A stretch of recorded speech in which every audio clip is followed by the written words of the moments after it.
Hey troops, it's Roy from Geeks Adventures. Woohoo! So got a toy review today of the Marvel Select Blade figure. Yeah! As much as we all like to talk about Tim Burton's Batman, as much as we like to emphasize the influence that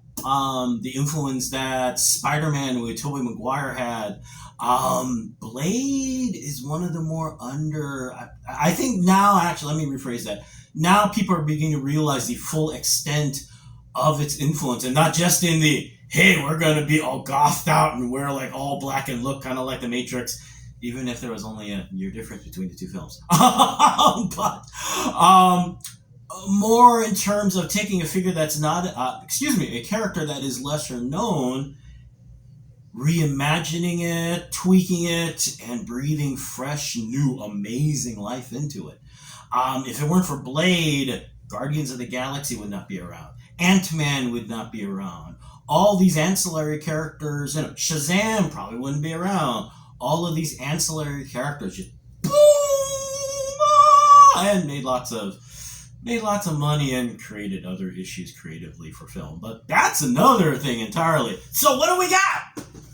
Here he is in all of his like giant, massive packaging glory. Oops, did he slip? Yeah. Some of the accessories may slip a little bit, but we'll take a look. The giant blister pack, the giant tray on the inside. So what do we got? So here he is. And you're wondering, you never talked about being a huge Blade fan. Well, look, love the film with Wesley Snipes, eagerly waiting the Mahershala Ali reboot. That's going to be fun. One of the fun things, especially the first Wesley Snipes film, this dude was like Dracula mixed with the Punisher mixed with Batman, okay? Because he had so much cool stuff, all right? But let's get on. Here's the figure himself, of course. Roughly, like the other Marvel Select figures, roughly the same size as a McFarlane figure, give or take. So, if you're anal retentive like me and want to do a Dr. Fate and Blade crossover, close. Let's do a spin here. Oops. He is a beautifully done figure. Definitely takes lots of influence from the first Blade movie. Look, the the Batman-esque overstuffed utility belt with tons of stuff. You remember the serum, right? The blue explosive serum. The spikes. The scabbard on the back for the impractical mounting of your sword. I love all those scenes in the first film where, he's got to put the sword somewhere. So, Wesley Snipes does the thing on his back and it's like, that's dumb. It doesn't work that way, blah, blah, blah. But you know what? It looks cool. So who cares? Because we're geeks and we like that stuff. Anyway, but, look at this thing. The detail on the armor. Check this dude out. It's beautifully done. Now you're looking at this going, how many holsters does he have? One for a gun, one for a cool knifey thing, which I'll show you in a second.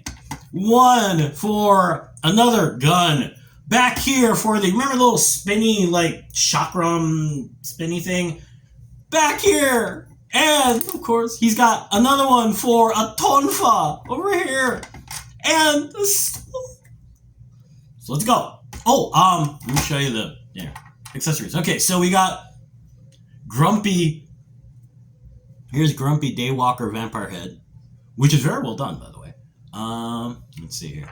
You've got the obligatory extra hands, which fortunately do slip in and out pretty easily from what I can tell.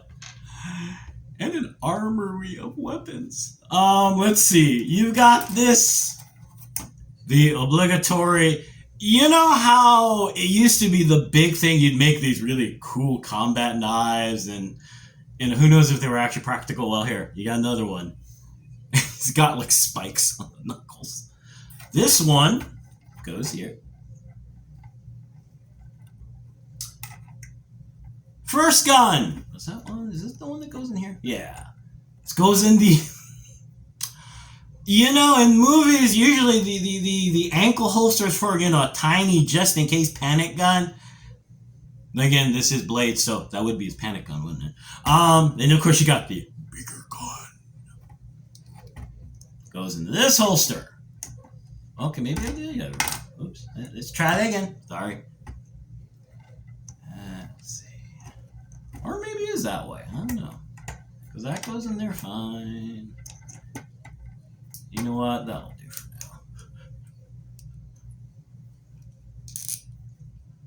now. Or maybe not. Oops.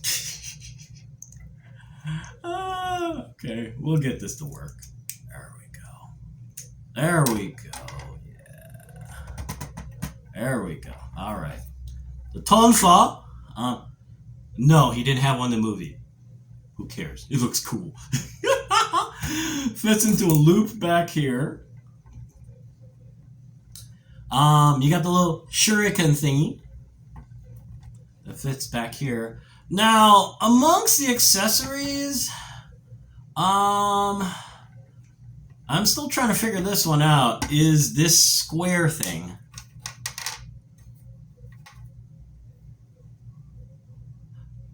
I have no idea what it's for. It's got a peg on the back, so it's meant to go somewhere, but I keep looking for it. There's a hole, by the way, in the back here, but it doesn't fit in there, so I'm not sure. If any of y'all figure out what this is, put in the comments below. Then, of course, the Sword of the Daywalker goes back here.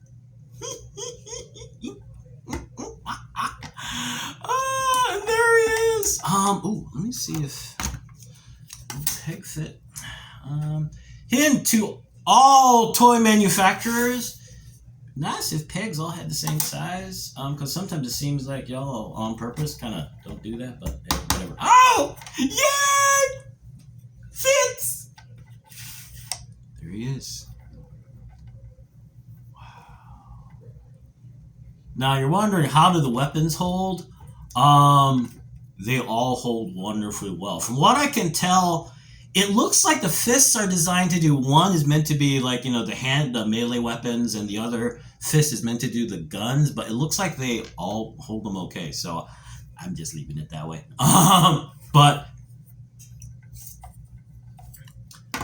Okay, so bit of warning.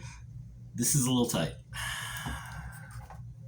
So you want to kind of, frankly, what I did also do is I took a tool and kind of opened up the hands a little bit. So, but there we go. And, come on, dude. There we go. There we go.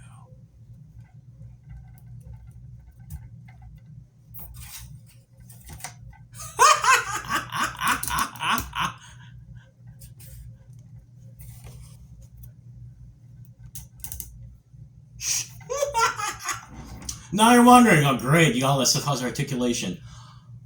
Overall, solid. There are a couple nitpicky things that we're going to go over. You got knees, the whole knees, elbows, yada, yada, yada. No double jointed knees, no double jointed elbows. Now, in general, that's not a big deal. But if you want really, really dynamic poses, for instance, can you do a two-handed sword? Or I should have checked on that, actually. Actually, you might be able to, because I think it does bend enough. Yeah, it looks like he will be able to grip his sword with both hands. Because, take a look at that. It's pretty much doing it. But yeah, you're not going to have the uber, for instance, you're not doing the lotus position with Blade, okay, sorry. But in general, though, you're going to be okay. Nitpicky things, like I said, the double jointed elbows. Okay.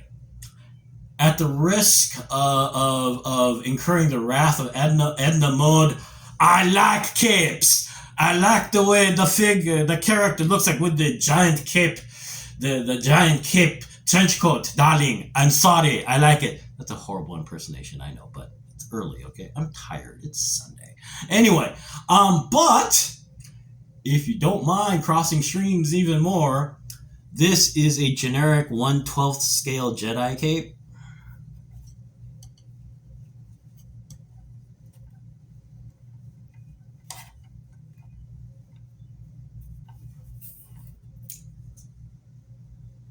Okay, it's not a trench coat. I'm sorry.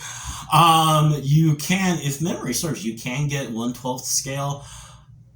Personally, because of the limitations in articulation, I don't know if I'd want to try and get one of those onto this figure. That's why I went with the cape look. If you want to try, hey, your call, your figure, whatever you want to do. But yeah, I mean, yes, I'm a giggling dork, and I don't care. Overall, it's beautiful. It's what you expect from the Marvel Select line. Yeah, there are some issues with the articulation. And if you want to be environmentally conscious, that's a lot of plastic on the packaging. Let's be honest here. But then again, you want to just create one source of packaging for the whole line of your figures, some of which are the size of the Dubai Tower in Dubai. So, but you get the idea. But yeah, all in all, I have seen a couple Marvel Legends, Blade figures, yada, yada, yada. And what I was kind of bummed about was that it just never had enough of the accessories. I mean, especially this incarnation of Blade, part of the fun is seeing literally this armory of weapons. And you're going, dang! And there's also some of you going, but he's the Daywalker. He didn't need 20 million guns. I don't care. I like seeing more guns than the Punisher has. Okay, it's fun to watch, and it's kind of demented sort of way. But anyway, so to see this figure, it's a lot of fun. Lots of accessories. The accessories work well. They make sense. They're usable in the whole context of the figure. Yeah, there are a couple nitpicky things. The articulation, and sorry, Edna. I want a cape or trench coat or whatever I can get. But as you can see by my little cheat here, you got alternatives. So there you go. The figure is now available all over the place, frankly. I picked this up at my local big box store at Laughing Ogre. Thank you guys. Woo! Thank you very much. But yeah, here you go. He's wonderful. Retail is like $30. So for all the accessories and the size, also a wonderful price. So there you go. And here's hoping that they're able to get the movie going soon. Hey, Writers Guild, man, support, because you guys deserve to get paid. Anyway, because if memory serves, that's one of the issues holding back the movie a little bit. But anyway, I digress because I always do that, going off on tangents, and I'm tired. So anyway, you'll have a good rest of the weekend. May the force be with you. May the odds be in your favor. And as always, be good to each other, okay, peeps? Peace. And happy Mother's Day, everybody. And love you, Mom. Miss you. Happy Mother's Day. And to you, Dad. Love you. Miss you. Bye.